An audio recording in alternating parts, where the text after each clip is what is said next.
What if the habit you ignore every day is slowly shrinking your brain, and the cure has been under your feet all along? What if the most powerful tool to protect your brain, your heart, and your future isn't hidden in a pill bottle or a gym, but in the simple act of putting one foot in front of the other? That question started bothering me more than I expected. For years, I treated walking like background noise. Something you do between important tasks. Something casual.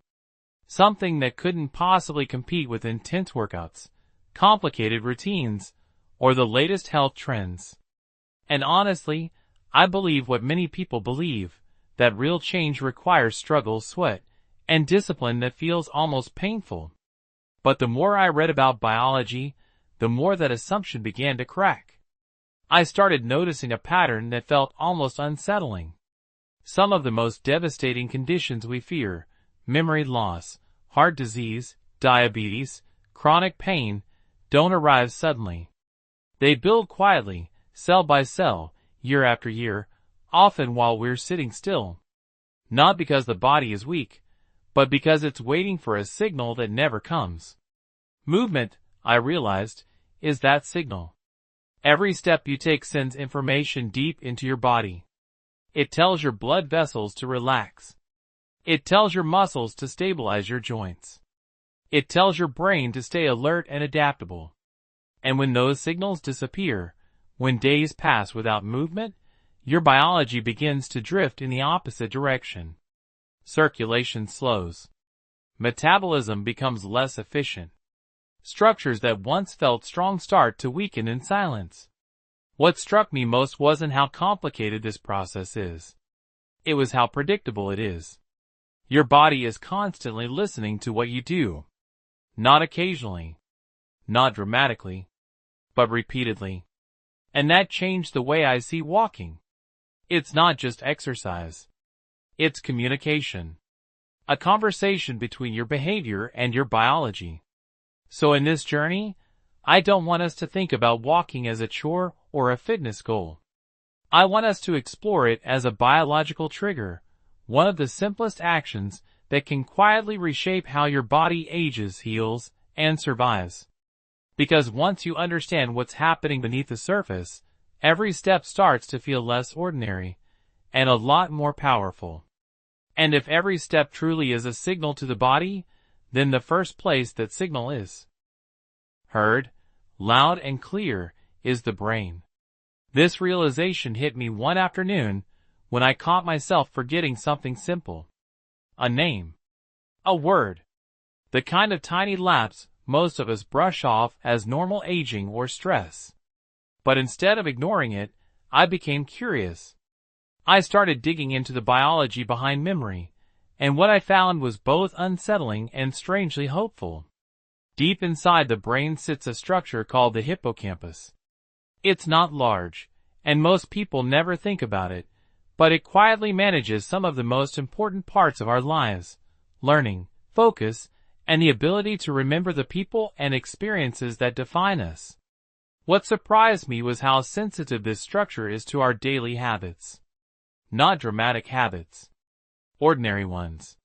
When we spend long hours sitting, blood flow to the brain becomes less dynamic. The system slows into a kind of biological idle.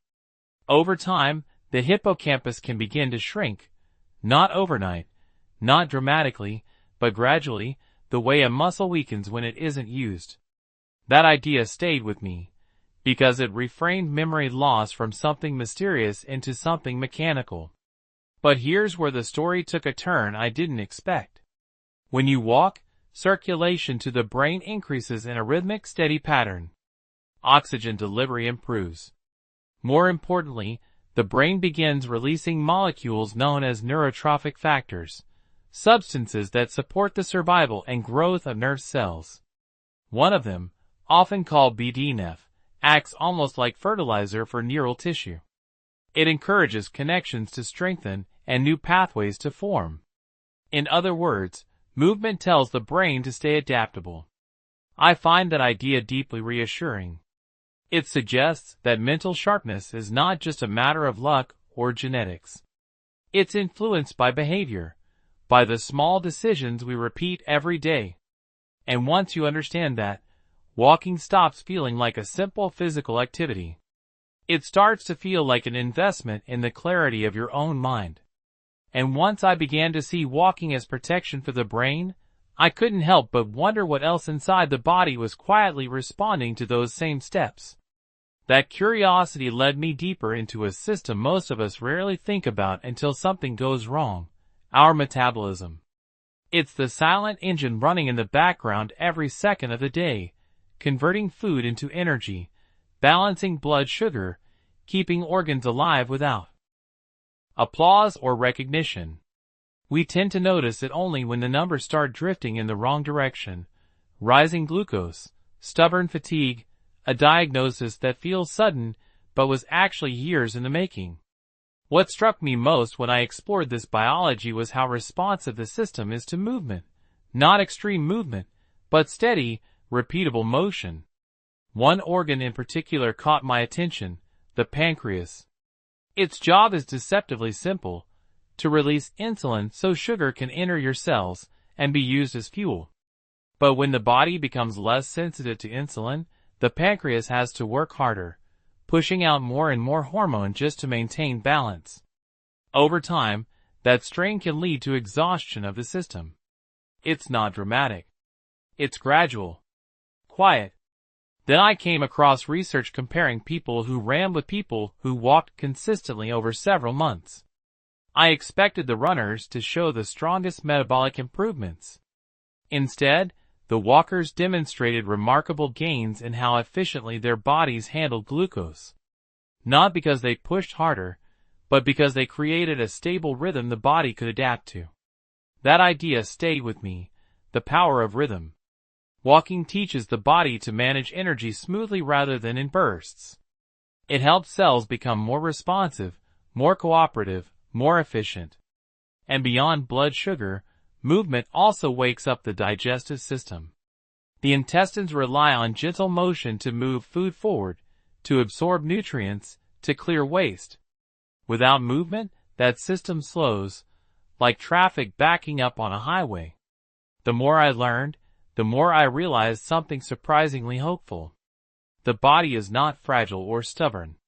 It's listening. It's adjusting. It's waiting for a consistent signal that says, keep going.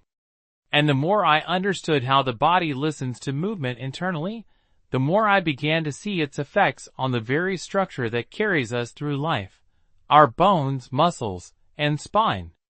For a long time, I thought of the skeleton as something permanent, almost like the frame of a building. Solid, fixed, unchanging. But biology doesn't see it that way at all. Bones are alive. They sense pressure. They respond to stress. And they quietly rebuild themselves based on how we use them.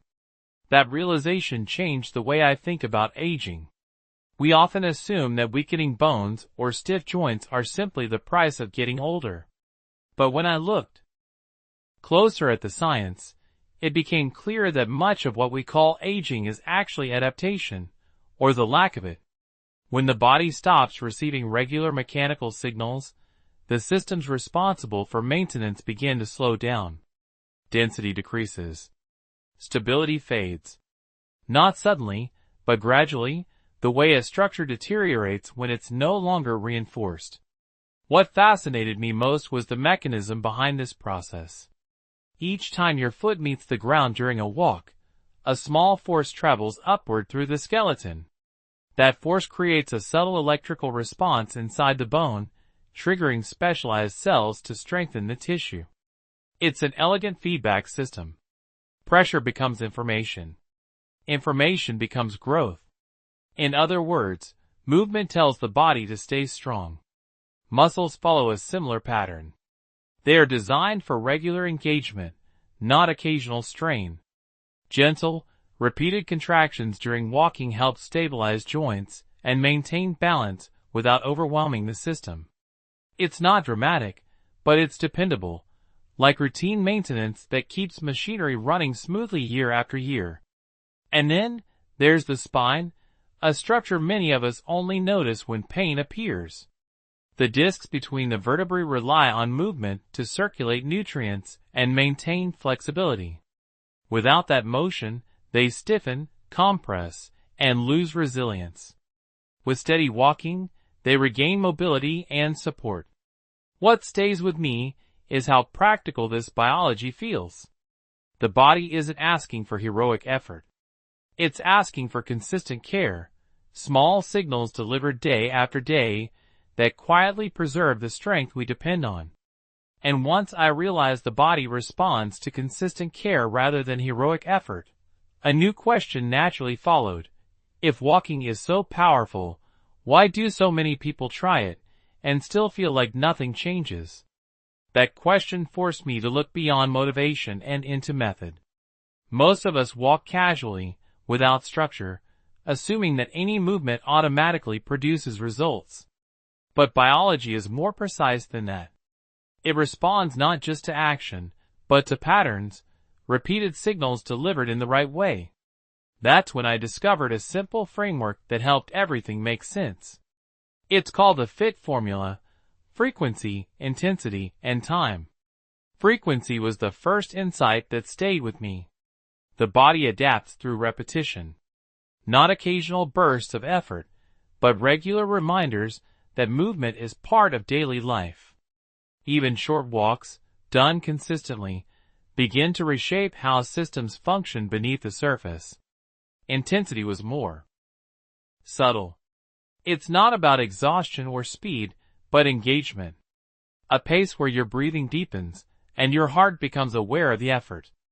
That gentle challenge is what signals the cardiovascular system to adjust and strengthen.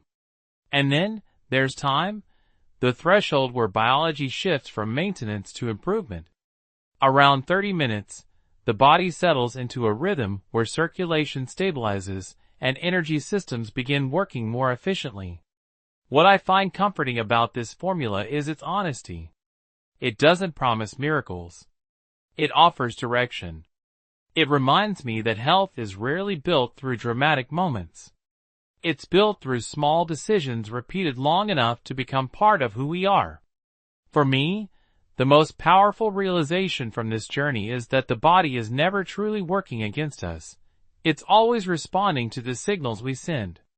Every step, every movement, every routine becomes a message that shapes how we age, how we think, and how we feel. Walking may look simple on the surface, but beneath that simplicity lies a quiet biological conversation happening every single day. And over time, those small conversations become outcomes, stronger systems, clearer minds, and a body that remains capable far longer than we expect. The deeper lesson here is this: health is not built in dramatic moments. It is built in ordinary moments that we choose to repeat. The most practical way to apply this today is not to wait for perfect motivation, perfect weather, or perfect energy. Start small. Walk consistently. Protect your future with habits that feel manageable right now. Your body doesn't need perfection, it needs persistence. Now I'm curious about your experience. Do you currently walk every day, or is this something you're planning to start soon? Take a moment to share your answer down in the comments so others can learn from your perspective too. And if this conversation helped you see your body in a new way, consider subscribing to the channel. Your support truly gives us the energy to keep creating meaningful content for you.